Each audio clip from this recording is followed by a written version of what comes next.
हाँ बान हुआ है लगता है। हाँ हाँ ठीक है। हाँ सर, अच्छा हो गया। ठीक है। हाँ, कोई ये नहीं है तो ये दिस इज एन वॉलेंटरी, एक स्वेच्छा से किया गया हुआ ये जो एक प्रयोग है, और ये हम लोग रिकॉर्ड भी कर रहे हैं इसको, और इसमें कोई बायस नहीं है। जो भी होगा, जो जो जूरीज है, all of them are independent. We have met for the first time. Nobody has got any personal interest in this program. This is a purely voluntary program to motivate the young aspirant. Madam ji भी Astitva academy की madam भी मैं देख रहा हूँ join कर गई है, तो वो भी बताएंगे। उन्होंने भी काफी प्रयास किया है। कल मेरी उनसे बात हो रही थी, 2002 से उन्होंने लोगों को मोटिवेट करने के लिए, सिविल सर्विसेज देने के लिए। मेरा नाम है संजय थाड़े। मैं ओरिजिनली रहता हूँ महाराष्ट्र, पुणे मेरा गांव है। पुणे से हूँ मैं एमएससी किया हूँ, एमफिल किया हूँ और एमबीए भी किया हूँ। 3 डिग्री मेरे पास है, और मैं 1989 बैच वेस्ट बंगाल काडर से मैं रिटायर्ड हूँ, लेकिन मैं अभी सेम पोजीशन पे मुझे ओएसडी के हिसाब से रखा गया है, तो मैं काम कर रहा हूँ। काफी सोशल सेक्टर में काफी काम किया है, जिसकी काफी सराहना भी हुई।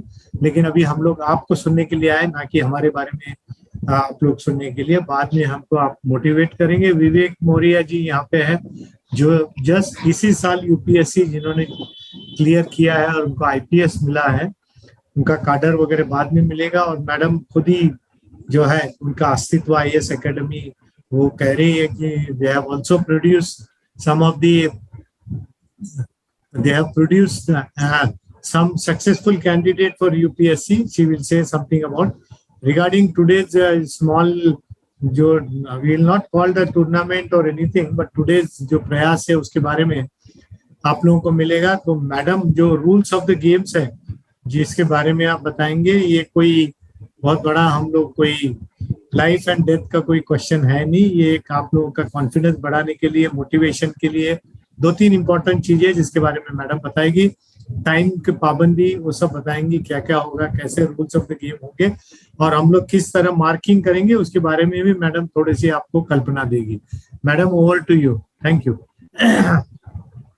Thank you so much sir. सभी लोगों को सुप्रभात मेरी तरफ से। आजाद भारत देश में आजादी की सांसों के साथ आजादी के अमृत महोत्सव को लेकर के आज हम लोग इस प्रोग्राम में आप लोगों के समक्ष हैं, और हम प्रयास कर रहे हैं कि आप लोगों के अंदर जो प्रतिभाएं हैं, जो आप लोगों के अंदर जो स्किल्स हैं, हम उनको डेवलप कर सकें। हम कहीं ना कहीं उसमें आपको हेल्प कर सकें। अपने पास्ट एक्सपीरियंसेस से जो भी हमें अनुभव प्राप्त हुए हैं, हम कोशिश करेंगे कि हम उनसे कहीं ना कहीं आपको नरिश करने की कोशिश करते हैं, सो दैट आपका फ्यूचर जो है, यदि आपका फ्यूचर आप इस लाइन में देख रहे हैं, तो कदम कदम पे आपको कहीं पे भी इस तरीके की प्रॉब्लम्स का सामना ना करना पड़े। आप अपनी पर्सनालिटी को ग्रूम कीजिए, बहुत अच्छे से कीजिए, in terms of your speaking, in terms of your eye to eye contact. आप किस तरीके से अपने भावों को प्रकट कर रहे हैं, लोगों के सामने आप शब्दों का प्रयोग किस तरह का कर रहे हैं, तो इन सब को कहीं ना कहीं मॉनिटर किया जाएगा, और ये किया जाना चाहिए।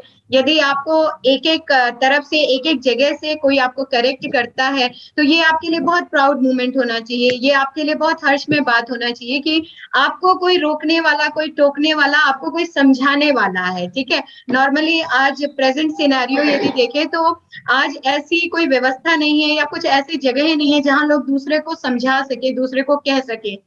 यदि आपकी कोई कमी बताता है, so you are the luckiest person कि आपको कमी बताया जा रहा है। और ये कमी आप बिलीव कीजिए, ये कमी आपको कहीं भी, हम आपको डाउन करने के लिए नहीं बताने की कोशिश कर रहे हैं, और ना ही हम ये चाहते हैं कि हम किसी भी तरीके से, चूंकि हमें डिसीजन लेना है इस वजह से हम कुछ भी आपको कह दें, नहीं। ये हम आपको और अच्छा और बेहतर बनाने के लिए प्रयास कर रहे हैं।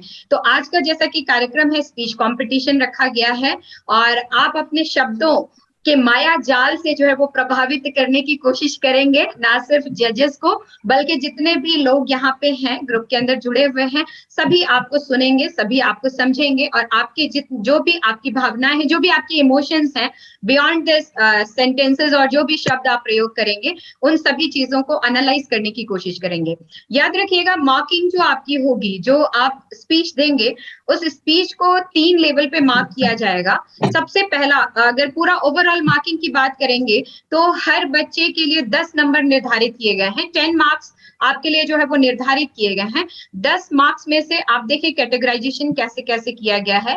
4 मार्क्स आपकी नॉलेज के ऊपर है, याद रखिएगा। 4 मार्क्स जो है जो आपका 10 मार्क्स हम लोग दे रहे हैं, उस 10 में से 4 मार्क्स आपकी नॉलेज के ऊपर है कि जो टॉपिक आपको दिया गया है उस टॉपिक के ऊपर आपकी गहनता कितनी है, आपका ज्ञान कैसा है, आप किस तरह से अपने टॉपिक को लोगों से और अलग बना करके समसामयिक घटनाओं से आप कैसे कोरिलेट करते हैं, या आप पास से कैसे एक्सपीरियंस ले रहे हैं, जैसे भी है, तो उस टॉपिक के ऊपर आपकी नॉलेज कैसी है, याद रखिएगा। 4 मार्क्स हम लोग इसके लिए देंगे, ठीक है। 3 मार्क्स याद रखिएगा आपके लैंग्वेज के लिए है। आपने चूज किया है language, whether it is English और इट इज हिंदी, जो भी आपने लैंग्वेज चूज किया, भाषा आपने जो भी चूज किया है अपने व्याख्यान के लिए, अपने स्पीच के लिए, तो आप उस लैंग्वेज के अंदर कितना अपने आप को परफेक्ट पाते हैं, उसमें आपका कॉन्फिडेंस कैसा है, आप किस तरीके से उसका प्रयोग कर रहे हैं, व्याकरण आपका कहाँ जा रहा है, वोकेबुलरी कहाँ जा रही है, आप जो टर्मिनोलॉजी पर्टिकुलर प्रयोग कर रहे हैं वो किस तरीके का प्रयोग कर रहे हैं। तो ईच एंड एवरी एस्पेक्ट, यदि मैं बात करूं लैंग्वेज के कंसर्न में, वो भी मॉनिटर किया जाएगा। एंड थर्ड जो है, 3 नंबर जो आपके रिमेनिंग बचते हैं वो आपकी वॉइस क्लियरिटी के ऊपर है। जैसे मैं अभी आपसे बात कर रही हूं तो मेरे सभी शब्द आप सुन पा रहे हैं, समझ पा रहे हैं। जहां जरूरत है ठहराव की, क्या ये ठहराव आ रहा है, जहां जरूरत है पॉज लेने की, लगता है कि यहाँ पे बात खत्म हो गई, फुल स्टॉप जैसी बात है, तो फुल स्टॉप हम बोलने में तो नहीं लगा सकते ना, लेकिन हम हाव भाव से और अपने स्पीच के टोन से जो है हम इसको रिप्रेजेंट करते हैं। यस दैट हम यहाँ पे तथा ऐड कर रहे हैं, और ऐड कर रहे हैं, इज कर रहे हैं, एंड कंटिन्यूएशन में कर रहे हैं, या साइमल्टेनियसली हमें पॉज लेना है। तो वो जो वॉइस की क्लियरिटी है, आपकी जो आवाज की शुद्धता है, वो भी मेजर की जाएगी कि हमने उसको कितना समझा। तो ना सिर्फ जजेस इस बात को समझेंगे, ऑडियंस भी पूरी तरीके से इसको सुनेगी, समझेगी। तो आप 3 लेवल पे जो है आज की डेट में जो है आपकी ये मार्किंग है। याद रखिएगा 4 नंबर आपके लिए जो नॉलेज है, आपका जो ज्ञान है टॉपिक को लेकर के, उसके लिए 3 नंबर आपके भाषा के ऊपर है, जो लैंग्वेज आप चूज करते हैं अपने एक्सप्रेशन के लिए, और 3 नंबर हम लोगों ने जो है आपके वॉइस की क्लियरिटी के ऊपर रखा है। तो ये 10 नंबर के लिए आज आपको जो है कहीं ना कहीं संघर्ष करना है। 10 में से 10 आप कितना लाते हैं, 10 में से 10, 10 में से 9, 10 में से 10 होपफुली सभी ले आए। हमारी तरफ से तो गुड विशेष है आप लोगों के लिए, आप सभी हम होंगे कामयाब टीम का एक हिस्सा है, तो जज्बा जो है वो 10 में से 10 का ही होना चाहिए। 10 में से 9, 8 तो सोचना भी नहीं है, ठीक है। संघर्ष जो है वो 10 के लिए करना है। एक इंपॉर्टेंट तथ्य ये भी है, आपको 5 मिनट्स दिए जाएंगे, ठीक है, अपने बातों को एक्सप्रेस करने के लिए, अपनी भावनाओं को, या जो भी आपको तथ्य प्रेजेंट करने हैं, आपको इसके लिए 5 मिनट्स का समय मिलेगा। 4 मिनट जैसे ही समाप्त हो जाएगा, 4 मिनट की समाप्ति के पश्चात आपको एक इंडिकेशन मिलेगा, एक बेल जो है वो रिंग होगी, एक घंटी सी बज जाएगी, आपको पता चल जाएगा कि मेरे 4 मिनट हो चुके हैं। आने वाला एक ही मिनट 60 सेकेंड्स ही आपके पास अब बचे हुए हैं। तो आप जो भी बोलना है अब उसको आप थोड़ा सा समराइज करने की कोशिश कीजिए, कंक्लूड करने की कोशिश उस 1 मिनट में कर लीजिए, सो दैट आपने कहाँ से स्टार्ट किया वो एंड तक आते आते कॉन्सेप्ट आपका गड़बड़ ना होने पाए, ठीक है। ऐसा नहीं हो बीच रास्ते में ही जो है वो 5 मिनट खत्म हो गया, आपका जो मेन कोर कंसेप्ट था वो लास्ट में जाके था, अब वो आपने कहा ही नहीं, लोगों ने सुना ही नहीं, तो आपकी बात जो है वो बिना बात की ही रहेगी। तो बात बिना बात की नहीं रखनी है, बात को बात की तरह ही रखनी है। 5 मिनट्स का मतलब 5 मिनट्स, 4 मिनट्स पे आपको इंडिकेशन मिल जाएगा। रिमेनिंग 1 मिनट जो 60 सेकेंड बचे हैं, आप उसमें कंक्लूड करने की कोशिश कीजिएगा। सो दैट्स ऑल फ्रॉम हम होंगे कामयाब का आज का जो ये सेशन है। पर्पस क्या था मैंने आपको बताया, देन पर्पस के लिए क्या प्रयास करने हैं आप लोगों को मैंने ये भी बताया, किस तरह से हम इसको आगे लेकर के चलेंगे हमने ये भी बताया, और इसको फिर हम लोग स्टार्ट करते हैं। मैं एसके कुशवाहा जी सर के पास आती हूँ एंड फर्दर वो कैसे कार्यक्रम कंटिन्यू करते हैं। Sir please continue. तो संजय भैया ने बता दिया, सारे बच्चों को मैडम ने बता दिया। टोटल आज 17 पार्टिसिपेंट हैं, 5 मिनट मिलेगा जस्ट। अब उसको स्टार्ट करेंगे। हमारे यहाँ एक मिस्टर विवेक बैठे हुए हैं, वो टाइम जैसे टाइम होगा स्टॉप वॉच शुरू करेंगे। 4 मिनट बाद 1 घंटी बजाएंगे, 5वें मिनट में म्यूट कर देंगे। तो 5 मिनट को मेंटेन करना है। अब मैं विवेक साहब से बोलूंगा शुभकामनाएं देते हुए कार्यक्रम को शुरू करा दे। फर्स्ट बच्चा मनु कुमार कुशवाहा है। विवेक जी आप 2 मिनट बोल दे फिर स्टार्ट। और जी hello everyone, thank you SK Kushwaha sir. 2 चीजें मैं आप लोगों को बोलूंगा।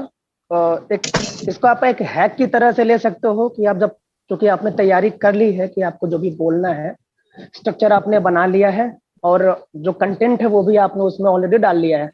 सो होता क्या है ना कि जब आप शुरू करते हो बोलना तो बीच में जो आपने याद किया है या जो आपने तैयार किया वो आप कभी कभी भूल जाते हो। So just to maintain the structure and the continuity of your speech, you try not to आप उसके पीछे नहीं भागना है जो आपने तैयार किया हुआ है। अगर आप भूल गए हो ना किसी चीज को तो उसको आप छोड़ देना। इससे होगा क्या कि आपको बीच में रुकना नहीं पड़ेगा, तो वो कंटिन्यूटी बनी रहेगी। और एक चीज और भी करनी है कि आप लगातार मान लो अगर बोल रहे हो तो बीच में कुछ चीजें जो आपने पीछे छूटी हुई हैं वो याद आ जाती हैं, तो उसको भी वहां पे बीच में घुसाने की जरूरत नहीं करनी है। क्योंकि होगा इससे क्या कि वो जो आपने एक स्ट्रक्चर बनाया हुआ है कि पहले आप चैलेंजेस को बताओगे फिर आप सॉल्यूशंस को बताओगे, तो सॉल्यूशंस आप बोल रहे हो फिर एक बहुत बढ़िया चैलेंज आपको याद आ गया, तो वो आपको बीच में घुसाने की जरूरत नहीं है, because it will lead to unstructure of your whole speech. Okay, so these two things you should keep in mind. Otherwise आपने जो भी तैयार किया है उसको आप बहुत ही अच्छे से एक्सप्रेस करो. You try not to like to compete with other aspirants. You try to learn from this platform because ये है ना कि हम हो गए कामयाब, तो इस कामयाबी के दिशा में it is just a step. Okay, तो यहाँ से आपको ढेर सारी लर्निंग्स लेके जानी है और कोशिश यही करनी है कि जितने भी एस्पिरेंट्स हैं यहाँ पे, जितने भी स्पीचेस आपको डिलीवर होंगे वहां से कुछ कुछ लर्निंग्स लेके जाए, not only about the content but the way some other aspirants is speaking और उनके अंदर क्या क्या स्ट्रक्चर्ड है. तो आपके अंदर जो कमियां हैं कोशिश कीजिए कि दूसरे एस्पिरेंट्स के थ्रू उसको दूर करें और बहुत ही ध्यान से पूरे 1.5-2 घंटे की जो स्पीच होंगी बाकी लोगों की वो भी सुने. अपनी स्पीच सुनने के बाद दूसरों को भी सुनने की कोशिश जरूर करिएगा.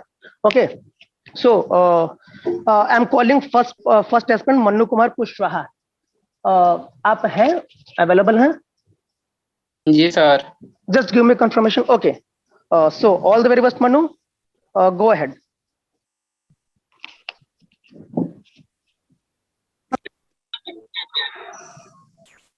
परम सम्माननीय निर्णायक मंडल के सदस्यों,